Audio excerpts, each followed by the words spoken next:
mean, just going into it fresh now, coming into this season, I think I'm perceiving my relationship with Dave Ripley as a hugely important one, in that I think, you know, there's got to be continuity, and, you know, you've got to agree on things and sing from the same hymn sheet. You know, that's something I'm quite keen on. You know, I don't think there can be any sort of divides in that area. I'm quite keen on making that quite a tight relationship. I mean, we get on well anyway as mates, but I think from a cricket point of view, that's quite important for me, because I don't want there to any cracks appearing in your relationship, because lads are not stupid. They'll pick up on things straight away. I think that sometimes the lads try to find a crack as well. You know, if someone's out of form, they've been left out of the side, they got the second team, you know, moan, and if another lad picks up on, oh well, he said this, he said that, you know, they try find something that's not there and feel sorry for themselves. How many different coaches have you worked with in the time you've been? Two. Martin Moxon, who's now director of cricket, and Jason Gillespie last year, and it's been totally different. That Martin Moxon sort of wanted me to run everything. He wanted me to pick the team, tell the lads who's left out.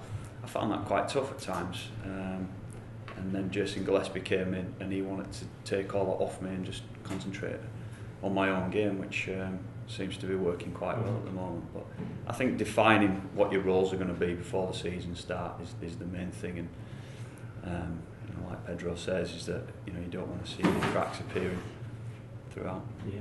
How does it work at Glamorgan?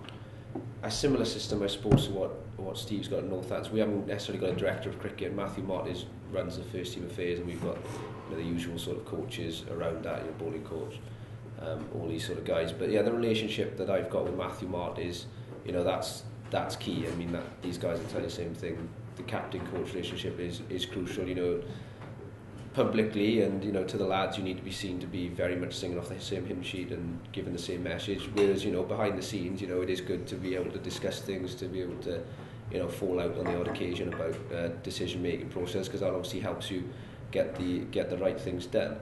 So it's a similar situation at Glamorgan. Both me and Steve we're both club captain, and we're captain in 4-day cricket, whereas you hand the reins over to somebody else for 1-day cricket.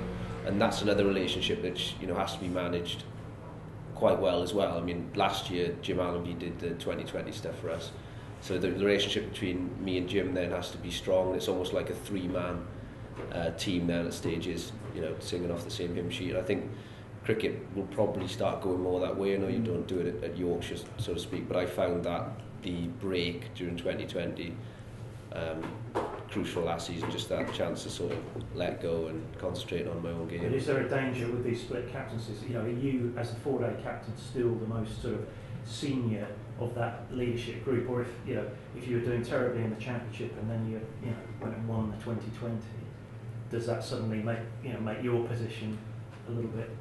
Well, I think it could from the outside, but I think what you should realise, or people should realise, is that as 4-day captain and as club captain, you're still having a big influence on 1-day cricket. So, you know, you are technically helping that 1-day side do better as well. I mean, I think the role of club captain, which you're club captain as well, aren't you?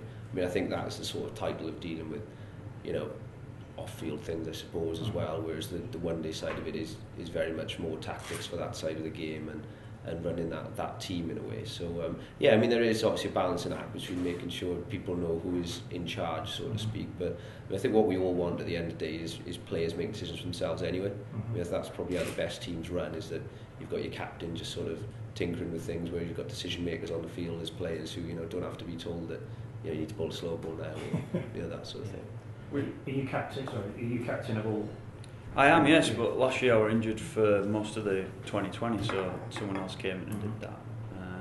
How did you feel about that? It went well, so as long as things were going well, then it was okay. I think as the game goes on, I think there will be separate captains for each form. I think it's very difficult for a player to be good in all forms, and, you know, the older you get, you can't play the amount of cricket that there is on offer as well. Your body just won't allow you to do that.